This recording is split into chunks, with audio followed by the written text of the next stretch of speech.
think it's Tante Vera. Tante is auntie, right? So, yeah, I'm your host, and also there is Tante Fifi, and also Tante Indri and Tante Dewi, inshallah.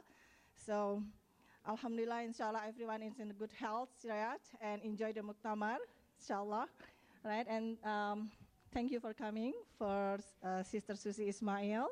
Inshallah, Sister Suzy is our speaker tonight. Then our theme is everlasting love. Inshallah. Amin. Yeah, may Allah, give His blessing and barakah to our gathering tonight. So inshallah, I'd like to Tante Fifi to be our moderator tonight. Silakan Tante Fifi, tafadholi. Thank you, Tante Vera. Assalamualaikum warahmatullahi wabarakatuh. Alhamdulillahi nahmaduhu wa nasta'inu wa nastaghfiruh wa na'udzubillahi min syururi anfusina wa min sayyiati a'malina may yahdihillahu fala mudhillalah wa may yudhlil fala hadiyalah. Asyhadu an la ilaha illallah wa asyhadu anna Muhammad abduhu wa rasuluh. Thank you all for coming. Mashallah, we have a lot of brothers and sisters and also moms in the back who's maybe their son or daughter is not interested yet to come, but inshallah it's good. So inshallah, let's start this session by Al-Fatiha. Inshallah, let us straighten our niyah, inshallah. A'udzubillahi minasyaitonirrajim. Bismillahirrahmanirrahim. Alhamdulillahi rabbil alamin. Ar-Rahmanirrahim. Maliki yaumiddin. Iyyaka na'budu wa iyyaka nasta'in. Ihdinas siratal ladzina an'amta 'alaihim ghairil maghdubi 'alaihim waladdallin. Amin. And we are so blessed tonight. We have Dr. Suzy Ismail with us. Alhamdulillah, thank you so much for coming. Inshallah, we will all benefit from you, especially the single, and us too, the married. Inshallah. Let me read Dr. Suzy's bio. Dr. Suzy Ismail is the founder and head communication counselor at Cornerstone, a faith-based communication counseling center that focuses on youth, identity, and relationship rebuilding. She previously taught for 15 years in the communication department at Rutgers University and specialized in presenting a range of communication lectures and diversity workshops at major corporation programs and events, mashallah. And she just come back from Houston, so mashallah, very busy and schedule for her, but alhamdulillah, she can join us in this Muktamar, mashallah. Without further ado, I think I will let Sister Suzy to begin her lecture, inshallah. أعوذ بالله من الشيطان الرجيم بسم الله الرحمن الرحيم إن الحمد لله نحمده ونشكره ونستعينه ونستغفره ونتوب إليه ونشهد أن لا إله إلا الله وحده لا شريك له ونشهد أن محمدا عبده ورسوله رب اشرح لي صدري ويسر لي أمري واحلل عقدة من لساني يفقهوا قولي. السلام عليكم everyone. So I think this is a really interesting gathering. A lot of times at these types of events and programs, it's hit or miss with the singles program. Sometimes you'll see the room overflowing and there's not enough room to house everyone, and sometimes there'll be like one or two people, or there'll be a large number of women and a small number of men, or vice versa. And the reason why I think it's interesting tonight is that I see a relatively equal number, alhamdulillah. I see people who are here interested in the topic, interested in the subject of what is love and what does it mean to have everlasting love, and how do you get there? And I think that's a prerequisite for any type of process, before engaging in the matrimonial process, before thinking about marriage facilitation, this idea of truly learning what it means. We spend a lot of time studying physics and mathematics and, English and writing and all sorts of things that we think this is going to help me in life. Yet one of the most important relationships that we have in life after the relationship with Allah subhanahu wa ta'ala is the relationship with our spouse. And then as time moves on, the relationship with our spouse and how we balance that with our parents, and the relationship with our spouse and with our in-laws, and the relationship we look at the study of marriage, particularly from an Islamic standpoint, I'm still, shocked that we don't have a PhD program in how to be married, because I think that's something that we need. And if we organized it as such, we may seek it out a little bit more. But one thing that often comes to mind when we have these singles programs, and I believe even in this program on the flyer and how it was advertised, we incorporate a certain verse from the Quran. And it's the verse from Surah Al-Rum, which is known as the marriage verse 21 from chapter 30 in the Quran. And in that verse, it's a verse that's often quoted in weddings and at the top of wedding invitations and things of that sort. In that verse, we focus very much on the concept of mawadda wa rahmah, care and mercy. And we speak about marriage as this place of sakina, this place of tranquility that exists within that sphere of care and mercy. But when we read the Quran and when we understand the verses in the Quran, it is incredibly important for us to understand them in context. And so when we look at Surah Al-Rum, rather than kind of zoning in on verse 21 and saying, this is all I need to know about marriage, it's important that we look to the verse before it and the verse that follows it. And the verse that precedes what is known as the marriage verse 21 in Surah Al-Rum, verse 20 speaks to us of how Allah subhanahu wa ta'ala has created us as basharun tantasharun, as human beings who have been dispersed throughout the land. And then there comes this verse of marriage where Allah subhanahu wa ta'ala reminds us that in this marriage, in creating this space between man and women to live in that care and mercy, to live in that tranquility, there is an ayah, there is a miracle. If only we know, if only we think. And then the verse that follows that, verse 22 in Surah Al-Rum, is a verse that speaks to us about the differences in our colors, alwanakum, and the differences in our tongues, alsinatakum. And so when we see the verses of Surah Al-Rum, these particular marriage verses, together in context, we begin to understand, describing for us the process of marriage, one, as a way to know one another. And there is a reminder in that knowing of one another that we are different, and that we are different in our colors, we are different in our tongues, and that we are dispersed around the world. And so this is the first very critical point that we need to understand when it comes to finding a mate or searching for a spouse. That in our Quran, in our deen, we are not limited and told to only seek out those who are of the same ethnic background, those who speak the same language, those who think like us and walk like us and talk like us. No, we are reminded that the core of knowing what it means to have a successful marriage is knowing Allah subhanahu wa ta'ala and seeking that spouse for the sake of Allah subhanahu wa ta'ala. And so when we're able to move past the limitations that we sometimes create, we enter into a sphere of something known as kafa'a. Kafa'a is essentially translated in English often as compatibility.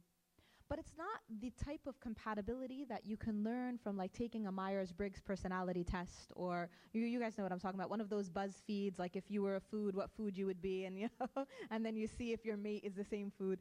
That's not the kafa'a that we're talking about. From an Islamic perspective, kafa'a can be viewed in several different areas. There is a kafa'a that is a kafa'a of, or a compatibility of deen. Where are you spiritually? What are you seeking? Do you know yourself well enough? And this is something that, a lot of times we concentrate so much on knowing the other person. So many times I'll have young couples who will say, oh, we're going to like halal date for a while. I don't know what that means exactly, but some of you may know. Or, we're going to get to know each other on Instagram or Facebook or through email and when the question is like, okay, why are you doing this process preceding the actual marriage process? The response is often, well, I need to know him. I need to know her. But the reality is, and this is a really interesting secular study that was done, studies show that individuals who have dated one another or who have lived with one another for more than a year prior to marriage have a higher divorce rate than couples who did not date or who never lived with each other prior to marriage. So the idea that you have to know someone before deciding to get married is actually a very false notion that has become rooted in our society today to try to propagate the concept of relationships prior to marriage. The key element in successful marriages, and this is something that we see quite frequently at Cornerstone through our marriage counseling and our marriage facilitation programs, the key element is one, knowing Allah subhanahu wa ta'ala, knowing your deen, knowing what our deen tells us about marriage and the righteous marriage, and following the seerah of the Rasul sallallahu alayhi wasallam and his sunnah in his relationships. And number two, knowing yourself. Who are you? What can you compromise on and what will you never compromise on? What do you seek out that brings you that sakina to your heart? What makes you happy? Because one of the falsest notions in marriage is that when I get married, I will be happy. When I get married, I will be more religious. When I get married, I will, and fill in the blank. Many times we view our marriages as that sense of completion. Some of you may be familiar with an old movie. It's an old movie now, but it's called Jerry Maguire. Are you familiar with it? Yes? Okay, good. What's the famous line in Jerry Maguire? What's the most famous line? Okay, that's one of them, definitely. You had me at hello, yeah. So a lot of times I ask the question and the guys will say, show me the money. And that's not the one that I'm thinking of, but that is a famous line in it. So there's another line in it that's very famous, and it's at the moment where he says, you had me at hello, the woman responds and she says, you complete me.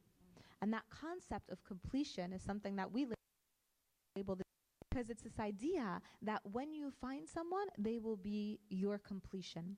And many times we interpret the concept in our deen that marriage is half the deen or marriage is a completion of the deen, meaning when I get married, I will be complete. But that's not what it means.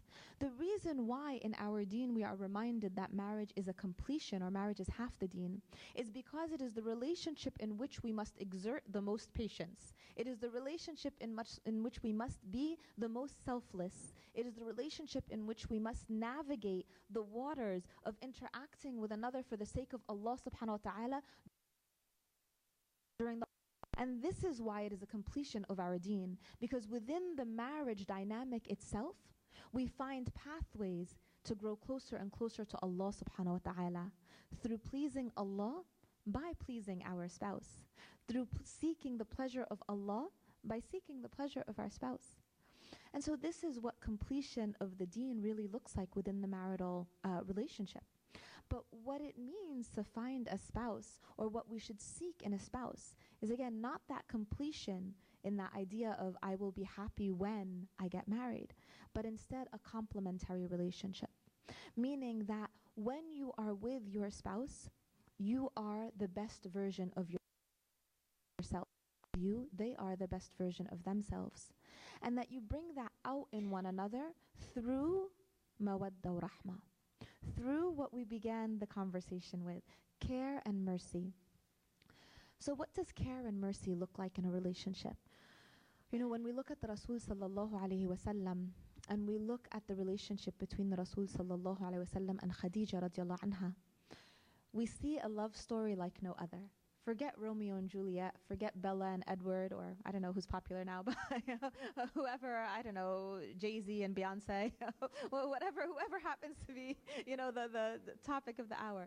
But really we look at the relationship between the Rasul sallallahu alayhi wasallam and Khadija, and we see something very beautiful. First, we see that Khadija radiallahu anha was a woman who knew herself. She knew what she was seeking in a spouse. She was a woman that was twice widowed. She was a woman of stature in the community. She was a woman who did not think to herself, I need a man to feel complete. She was a woman who felt comfortable enough to seek out characteristics and to say, when someone with these characteristics arrives, this is the person that will make for a good partner. And so when she would hear about the Rasul sallallahu alayhi wasallam, who was essentially working in the business that she had inherited, the trading of items that she had inherited from her father, she would hear about Al-Amin. And Al-Amin meant, of course, the trustworthy one. And her servant would come back to her when he would travel with the Rasul sallallahu alayhi wasallam, and he would say, I have never met a man who was more charitable. I have never met a man who was kinder. I have never met a man who was more ethical in his dealings. And Khadija radiallahu anha, who knew who she was, who knew what she was seeking in a spouse, said trustworthy, check. You know, charitable, check. Ethical, check. Kind to people, check. And so she knew what she was seeking. And this was the female at that time. So today when we often tell our girls, you have to sit back and wait for Prince Charming to come along on his white horse or white Porsche, I don't know whichever one he's going to come along in, right? You know, this is not of our deen.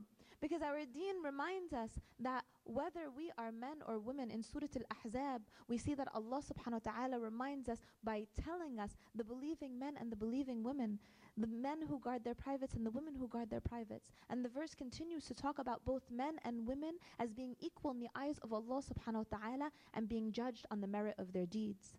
And so we look at the example of Khadija radiallahu anha, who knew herself and knew what she was seeking in a spouse. And so she sent her relative to speak to the Rasul sallallahu alayhi wasallam. And so her relative went to the Rasul sallallahu alayhi wasallam, and she didn't say to him, ooh, I know someone who likes you. You know, she didn't post on, Snapchat about it. She didn't tweet about it, right? She went to the beloved Messenger of Allah and she said, what do you think of me? If the opportunity presented itself, if it was the right time, I would marry. And so the relative, again subtly, with haya, with modesty, responded and said, what do you think of Khadija? And the Rasul sallallahu alayhi wasallam, in his humble character and demeanor, said, she is far above me in status. And the relative, the cousin, responded and said, you should consider Khadija. And in that way, the Rasul sallallahu alayhi wasallam, who was many years younger than Khadija, who was less in terms of inheritance or financial prowess than Khadija radiallahu anha, understood from the relative that if he were to propose, she would accept. And so we know the beloved Rasul sallallahu alayhi wasallam and Khadija radiallahu anha started their marriage in that way. Now we see the examples of mawadda wa rahma enacted within this relationship. We see the point when the Rasul sallallahu alayhi wasallam first received the revelation, and he shook and he shivered and he wasn't sure how to react. He came from Ghar Hira and he didn't think, let me go tell, my boys what I saw. He didn't say, let me go tell my cousins, my male relatives. He went directly to Khadija radiallahu anha. And it was in her lap that he shook and he shivered and he said, cover me, cover me. And as Khadija radiallahu anha covered him physically, emotionally, financially, she stood by his side. This is what mawadda wa rahma looks like. This is what care and mercy is. It is a support of one another. It's a love of one another for the sake of Allah subhanahu wa ta'ala. This is the selflessness that we speak of. This is the patience that we speak of. And a lot of times we can lose sight of what the marital relationship should really look like because we're blinded by some of the things that we're told through society. Every February 14th, we're bombarded by many Hallmark messages. What is the color that is often most evident in these messages? I heard pink. I heard what else? Red. Yes. Okay. So it's usually red, pink, shades of red. Now, psychology shows us that, red has been equated in society that with red equals love. But the emotion of red, or what red elicits in the emotional sphere, is very different than what we understand love to be. So have you ever seen in Spain, when they have the bullfights and the matador shakes something in front of what does he shake? He shakes a cloth that's usually the color red. Now, interestingly enough, bulls are colorblind. So they're not shaking the red cloth in order to anger the bull. What are they shaking the red cloth for? And it's not that they want the crowd to fall in love with the bull, right? That's not what they're seeking, right? What they're seeking is to elicit an intense passion, a passion that is equated with anger, with rage, a passion that is so intense that it can lean into the negatives. And yet we've been deluded to believe that red is equated with love, that if you don't feel fireworks, if you are not feeling this intense, crazy passion, then this person is not for you. Then something's wrong. And this lie that we've been fed is in direct contradiction to what Rome reminds us love and marriage looks like. Because there is nothing in the Quran that describes marriage as a passionate affair that is, colored red. Instead, it is described as a place of tranquility. لِتَسْكَنُوا إِلَيْهَا.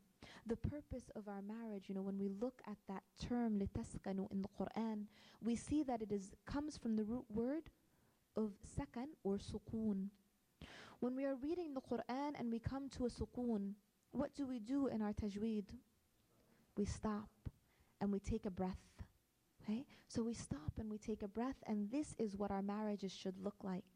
They should be a place of tranquility where we can stop and take a breath. Where when the world is crazy around us, when we're shivering in fear and we're not sure what to make of the world around us, our marriages should be that place where we can catch our breath. And yes, there will be moments of passion. And yes, there will be moments where we do see red.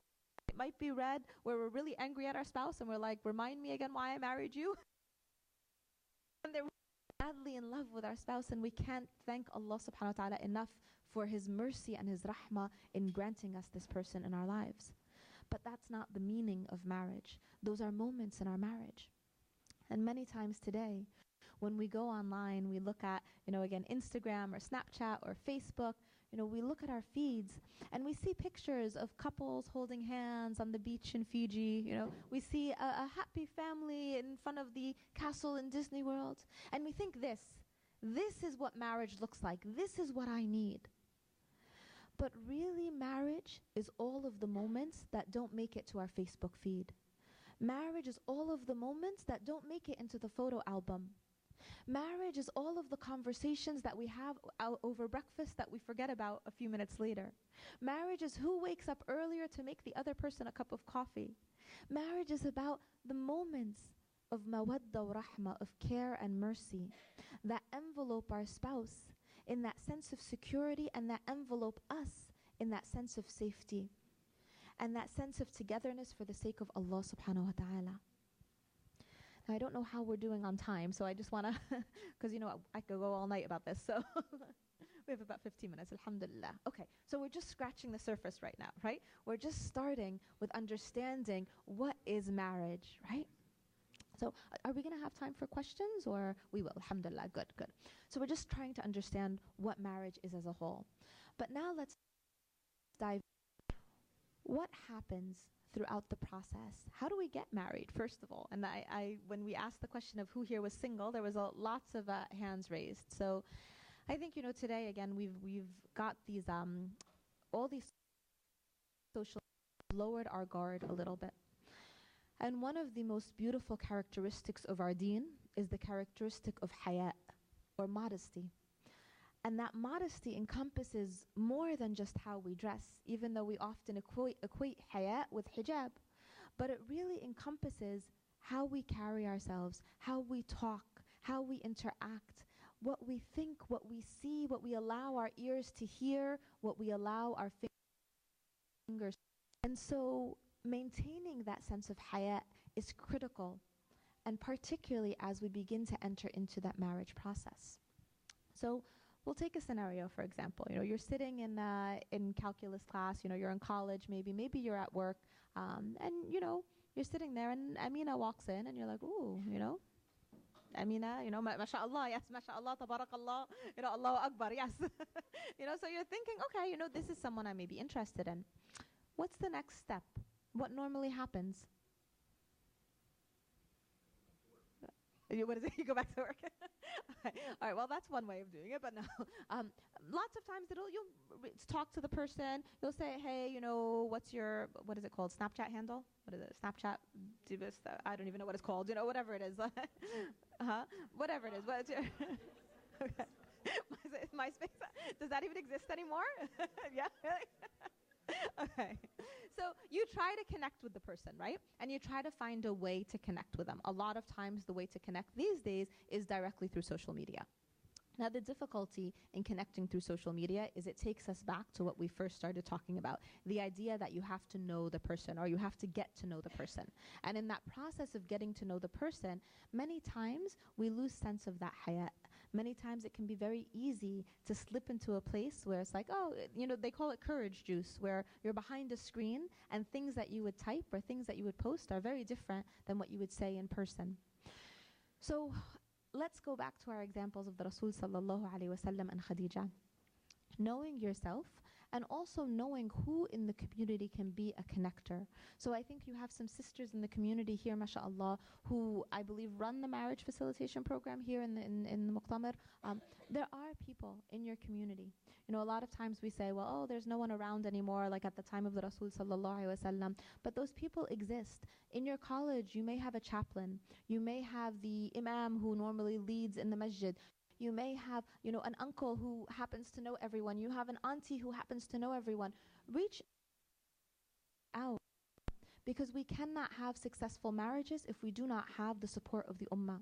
And this is why so many of our marriages are falling apart. Recent statistics from a study that was done by ISPU, the Islamic Social Policy Unit or something, I don't remember what it stands for exactly, but ISPU. They recently released a study on the percentage of divorces among the American Muslims.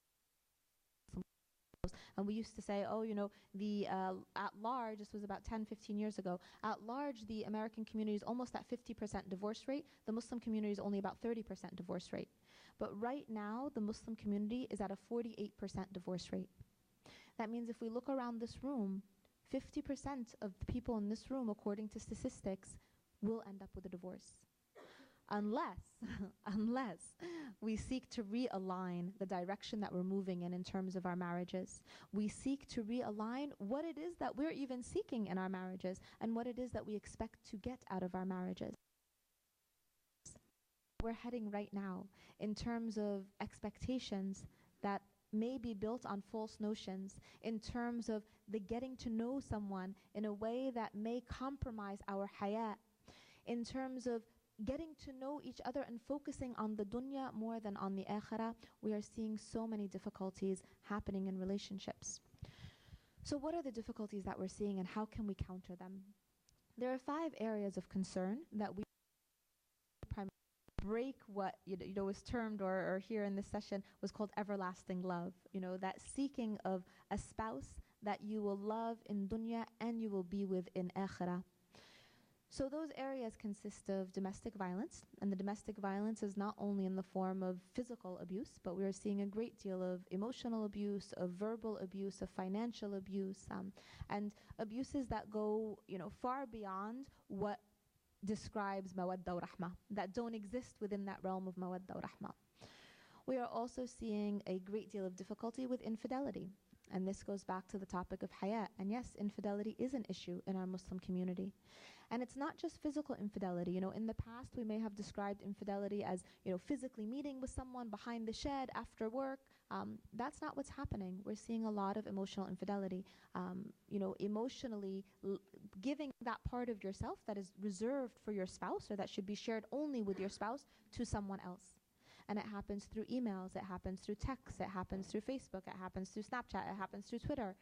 And again, if we begin our path in a relationship or in starting a relationship by letting our guard down in terms of hayat, it doesn't end with marriage. And this is what we consistently see over and over again. That if you're finding your spouse in a way that is not pleasing to Allah subhanahu wa ta'ala, then it is very difficult to build a relationship on a foundation that's pleasing to Allah throughout the relationship. So we said domestic violence, infidelity. The third issue that we're seeing a great deal of difficulty with is parents and in-laws. And we could probably do a whole other session just on that. But since we don't have a lot of time, maybe at some point in the Muqtamar we'll be able to cover that. But I think, when we look at our parents, many times we do struggle as parents and as a parent with attachment issues. And we look at the examples in our Islamic history. We look at Salam, for example, where he made that sincere dua for a child. And when Allah subhanahu wa ta'ala blessed him with Ismail alayhi salam, the first commandment that he received, or the first thing that he had to do, was to separate himself from his infant son and to leave Ismail alayhi salam and Hajar in the desert. And then years later, again, Sayyidina Ibrahim alayhi salam, who is known as Al-Hanif, the friend of Allah subhanahu wa ta'ala, was again tested in his attachment to his child by being commanded to sacrifice his child when he was in his teens.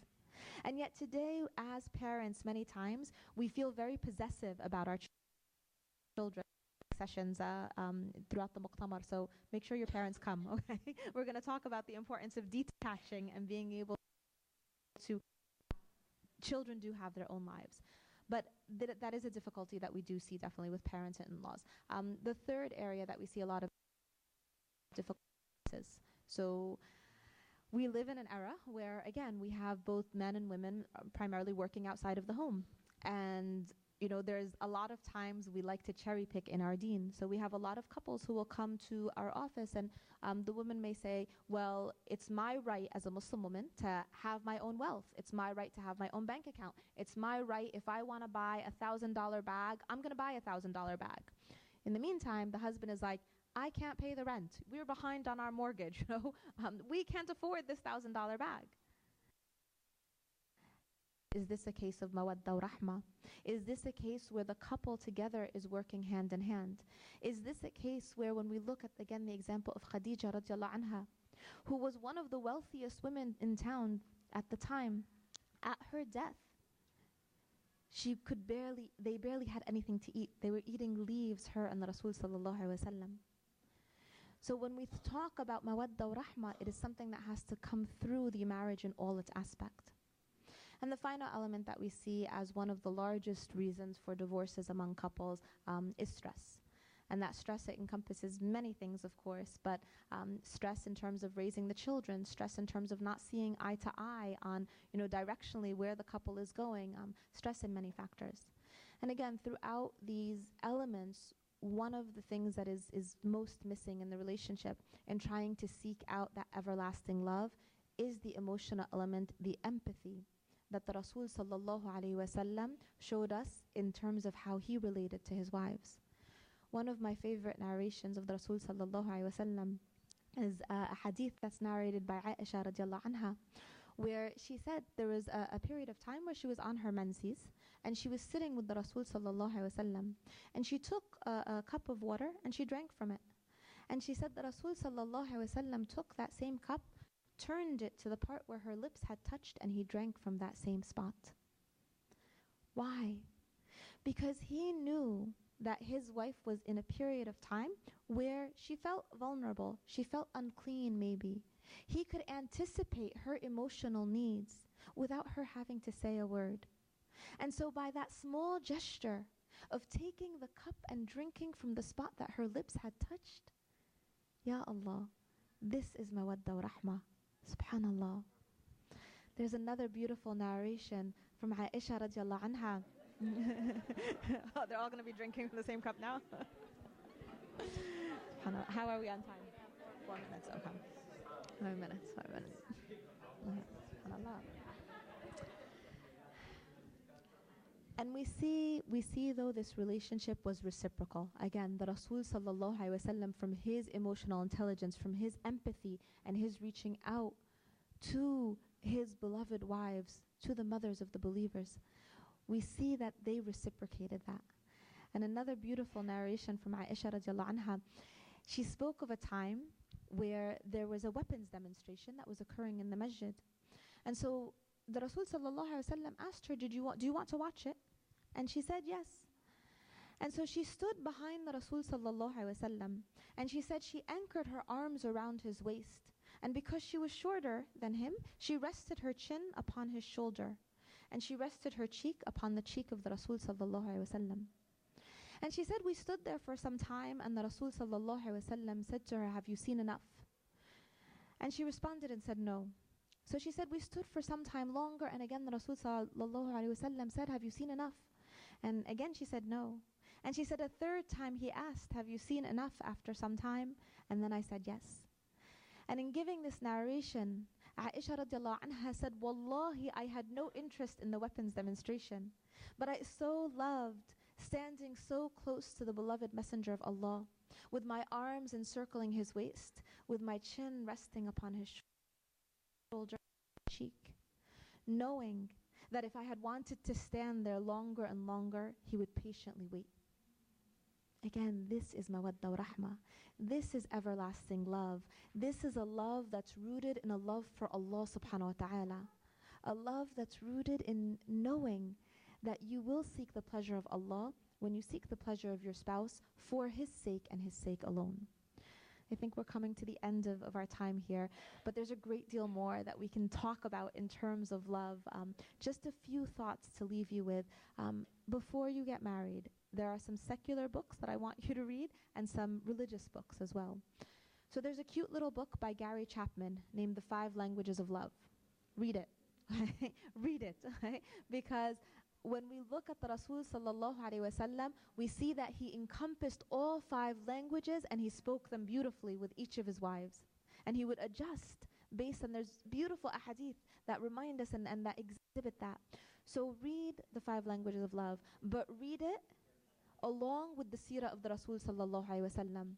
Read it in conjunction with understanding how the beloved Messenger of Allah lived his life in his marriage.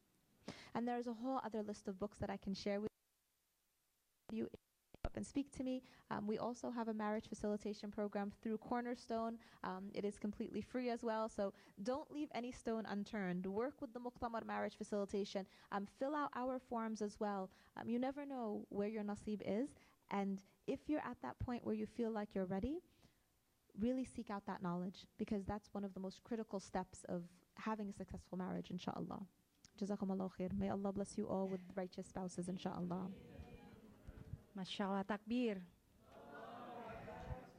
Jazakallah khair, Dr. Suzy, for that beautiful, beautiful lectures. MashaAllah, it reminds all of us how beautiful is the story of our Prophet Sallallahu Alaihi Wasallam and Khadijah radiallahu anhu. May us all, reach the mawadah and sakinah like them too, inshallah. And for our singles, brothers and sisters, inshallah, they can reach the same thing, inshallah. We have 15 minutes of question and answer. If you like to. Kenapa? Okay. Anybody want to have question?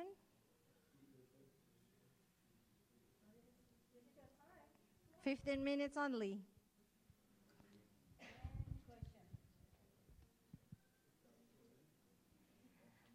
Let me maybe summarize a little bit. So mawadah and rahmah is a love for one another for the sake of Allah, from husband and wife. So we try to please our spouse, to please Allah subhanahu wa ta'ala. And then marriage should be tranquil, to be, what you call it? To be happy with one another. And then we should have haya, and it's very important, how we carry ourselves, how we post on Facebook, on Twitter, or in Instagram. And then the key of the successful marriage is to know yourself. And it's very important too, Dr. Suzy mentioned that we have to reach out to our community, to your mom and dad, or any, uncle or imam that know a lot of people in your community, so they can help you, inshallah. And then Dr. Suzy also touched about the problem in marriage, like domestic violence, infidelity, parents' involvement, finance, and stress. And then Dr. Suzy also mentioned to read some books. One of them is 5 Languages of Love. All right. Any question? Okay. You don't need a mic? Okay. So that's a really good question. The question was, when do you start praying istikhara in terms of marriage, right? So I'm going to precede that a little bit with another question that's usually asked about this topic, which is, how do I know? How do I know? My parents come to me and they say, oh, there's this, beautiful girl, or there's this great guy, and, how do I know if I should move further, if I should even engage in this process or not? So I think the how do you know it's difficult because we seek certainty. And we tend to be here in the US, we tend to be a very high uncertainty avoidance culture. And so if you're going to look up other things, please also look up Hofstede's 5 value dimensions. This is a critical component of marriage that's often ignored, but it's Hofstede's 5 value dimensions, and you'll see how they play out in terms of your personality. So we're high uncertainty, which means we don't like uncertainty. So we say inshallah all of the time, but do we actually believe inshallah, or do we want to know? We want to know who we're going to marry, when we're going to get married, how many kids we're going to have, the color of our house, we want to know, right? So this is where tawakkul comes into play. And tawakkul is an incredibly important component of our deen. So we often think of tawakkul as saying, okay, well, I trust that Allah is the best of all planners.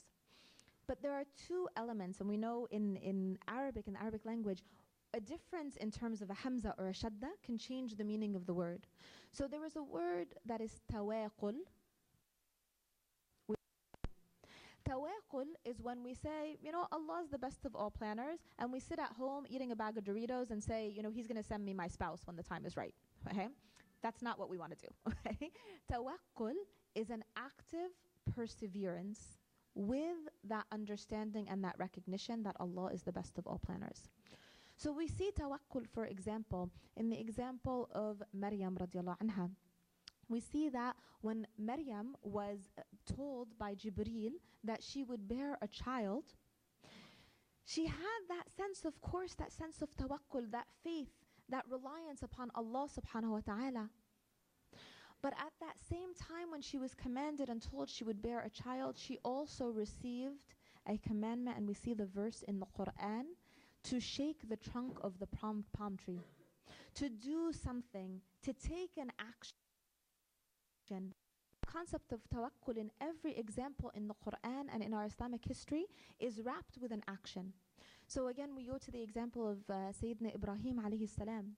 And when Hajar and Ismail were in the desert, radiallahu anhum, we see that when the baby Hajar was fully confident that Allah was the best of all planners and He would provide for them, but she didn't sit still.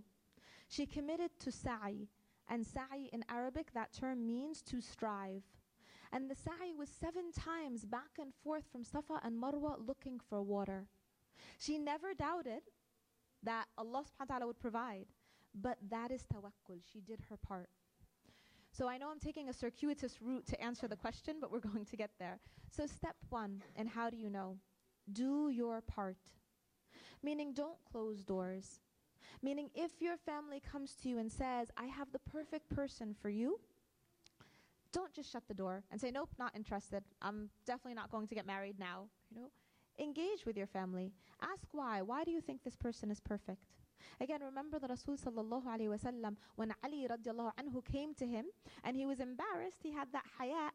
He wanted to speak to the Rasul sallallahu alayhi wa sallam about asking for his daughter Fatima radiallahu anha's hand in marriage. But he kind of, stumbled over his words a little bit. And the Rasul sallallahu alayhi wa sallam said to him, you are here to ask for Fatima's hand. And then Ali radiallahu anhu kind of nodded, And the Rasul sallallahu alayhi wa sallam said he had already decided that they would be a good match for each other. So the Rasul sallallahu alaihi wasallam knew his daughter so well, knew Ali radiallahu anhu so well, that he knew they would be a good match for one another. Sometimes as parents, we think we know our children, and so we think we know the person that's best for them, but we also have to realize that as parents, and again, this is why the parenting sessions are going to be important, inshallah, over the next few days, make sure your parents come, okay? It's also important that as parents that we know that we have our own, fallibilities sometimes in trying to evaluate. So number 1, don't close the door. Engage, find out more, learn about who this person is. Number 2, pray istikhara. So when should you pray istikhara? There is a narration from the Sahaba of the Rasul sallallahu alaihi wasallam that before they would enter the marketplace in order to purchase shoes, they would pray istikhara. And when they were asked, why are you praying istikhara? You're only purchasing shoes. It's something that's common. They said, if we choose the wrong pair of shoes, they may be the shoes that lead us into Jahannam. And we want to ensure that we select the shoes that enter us into Jannah. So imagine if the Sahaba were making istikhara over shoes, should we not be making istikhara over who we're going to spend our lives with? So start making istikhara when your parents come and say, hey, I think I have someone for you. When someone in the community approaches you, when a brother or a sister indicates that they may be interested and they feel that you have the characteristics they're looking for, pray istikhara, pray istikhara, pray istikhara at least 7 times. And many times we pray istikhara and we think, I'm going to get a sign. I'm going to wake up in the middle of the night, I'm going to have a dream, and I'm going to know whether or not this should be yes or no. But istikhara is a wing of tawakkul, meaning that you have in your heart that contentment that Allah subhanahu wa ta'ala is the best of all planners. You are seeking guidance from Allah in that istikhara prayer, but you're also doing your part. So you don't just pray istikhara and you say, I didn't feel anything, so I don't think he's the one. No, you pray istikhara and then you seek out, learn about this person, ask about this person in the sense of courtship. We often equate courtship to, if you ever watched that show Little House on the Prairie. Anyone familiar with it? Yeah, okay. So when Laura Ingalls, the one of the main characters, when there was someone who had seen her in the community and was interested in her, what did he do? He didn't date her. He didn't like Snapchat her or Twitter her or whatever it was. He went to her home, and he would go to her home several times where they would sit around with the family and speak to one another. And this sense of courtship, again, it preceded even our communities immigrating to this country, because it's a way of understanding and getting to know someone in a way that does not preclude or put you in a position that makes. So continue to pray that istikhara. And I often, when I have the marriage talks, especially with singles, and this is a small gathering, so I feel like I can share it with you. I often share like my own story of marriage, because believe it or not, there was a time, a long time ago, where I was like you guys, And I mean, alhamdulillah, I've been married now for over 21 years. So it's been quite some time now, alhamdulillah. But, my husband, our freshman year in college, we both took Arabic class. So if you're in college, take Arabic class. But we were both in Arabic class. And I remember it was my first semester, and my husband came up to me, my current husband, and he said, I want to marry you. And I'm like, what? I'm like, I am 18. I have a lot of goals ahead of me. I'm going to get my doctorate. I'm going to work. I'm like, marriage is not in the picture now. And even if it was, it wouldn't be you. So I was very like, and he knows I tell this story, so he's okay with it. So anyway, well, fast forward. Every year of college, he would come and approach me and he would say, I'm going to marry you. And I'd be like, over my dead body and your dead body and half the town's dead bodies, it's not going to happen. So, and for me, honestly, and this is where I say, sometimes for us, we lack, we say, but do we really act upon it? So I had closed the door because for me, I thought marriage is not something that I want to do right now. And even if I did, he doesn't have, the looks of Tom Cruise that I'm looking for, or he doesn't have whatever it was. Back in the day, Tom Cruise was a looker, not anymore, but so, but there were things that I felt that this person doesn't have what I'm looking for. So fast forward many approaches, and it was my senior year in college. And I still recall it was actually my birthday, and not that I celebrated birthdays or anything, but I was 21, and I was like, it'd be nice if somebody remembered my birthday. Nobody remembered my birthday. And then my now husband had sent me an email. And this was the 90s, mind you. So email was a very new thing. Right? The whole internet was a new thing. And we used to have to go to this basement place in the university in order to use computers, in order to access email. He sent me an email, and in it he said, happy birthday, and by the way, I'm still going to marry you. So anyway, at that point, I was like, wow, he's literally the only person that remembered my birthday. And so I told him, you know what, you can come over. Come talk to my parents. When he came over, and we still laugh about this, and my kids laugh about it now, I had a packet of questions, 200 questions. And I said, if he sits through all of these questions, then maybe I'll. I asked him, were questions like, if you were a cartoon character, what cartoon character would you be? If there was one food that you would never eat again, what food would it be? If you were to win an award for something, what would the award be for? If someone was going to play you in an autobiography movie that they're making, what actor would it be? And alhamdulillah, I'm happy to say he passed. So I think in that process, though, despite having, seen my husband in college for 4 years, despite knowing that he was super involved in the MSA, despite knowing, I didn't really think that that he had the characteristics I was looking for. And it was because I trusted myself rather than trusting Allah subhanahu wa ta'ala. Because I relied too much on what I thought I knew rather than relying on the ultimate plan of Allah subhanahu wa ta'ala. And so I share this because I remember those days and I know how hard it can be. But if you find yourself trying to close doors because you think you know best, I'm here to tell you don't. Don't close those doors. But of all planners, and things will happen when the time is right. But do your part. Have that tawakkul. That was a long answer. I apologize. Thank you, Dr. Suzy. Maybe one last question. Anyone from the brothers, maybe? Nothing? Okay. You can.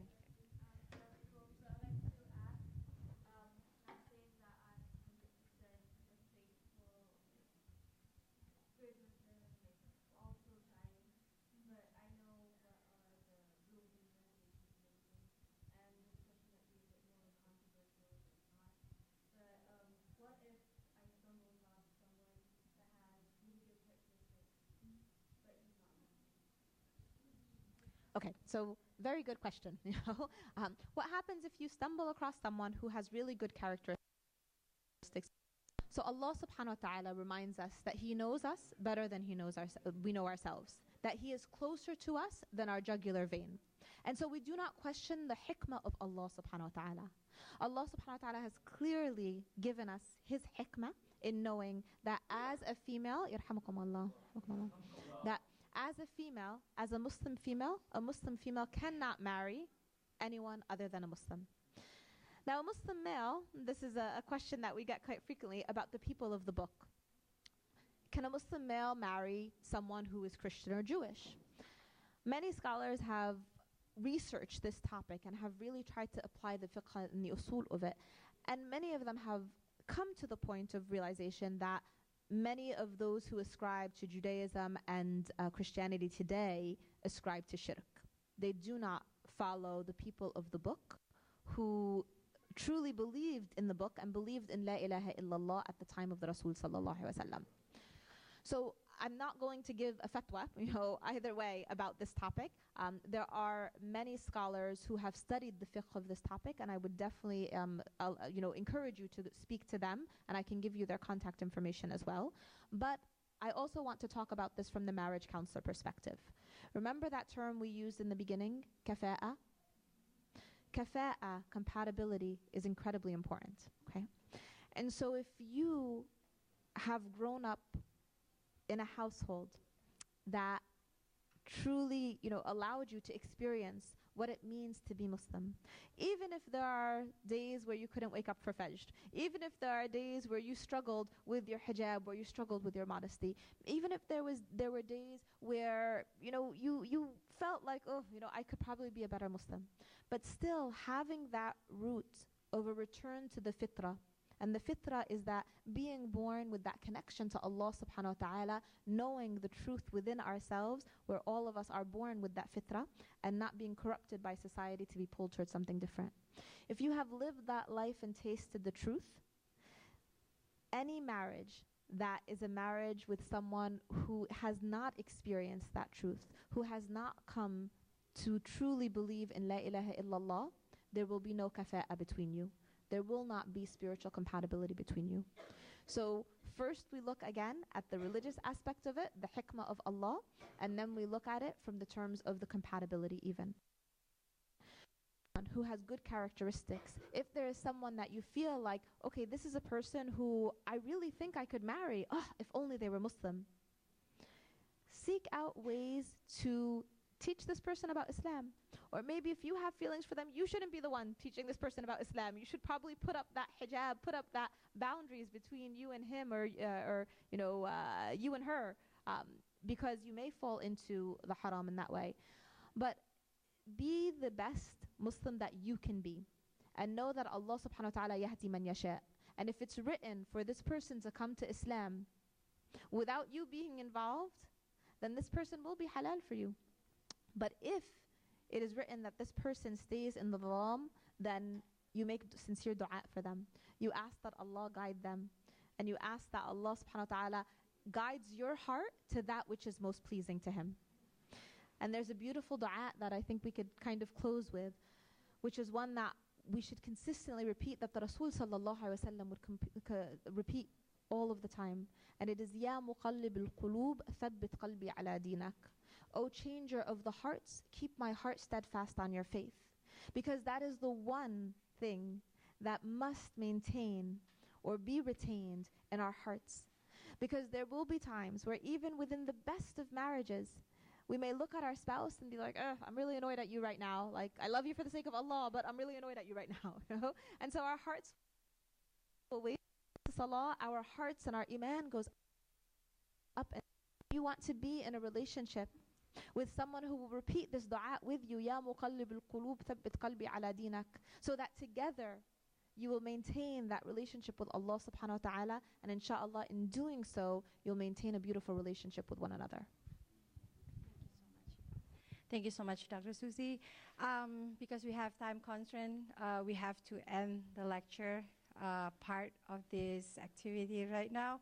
I want to hear more from you, mashallah. What a beautiful lecture, and I'm sure everybody wants to hear more from you. But thank you so much. May Allah reward you. I'm sure we all benefit from you, mashallah. Thank you. And for all, let me close by the dua. Subhanakallahumma wa bihamdika, asadu alla ilaha illa anta, astaghfiruka wa atubu ilaik. And for all the participants, we have snacks in the back. And then please come back. We have games and activities for you guys. So, all right. Thank you so much. Yes, I will make sure I'm coming. Jazakallah khair, sisters, inshallah. Yeah, we're going to have a break for 10 minutes. And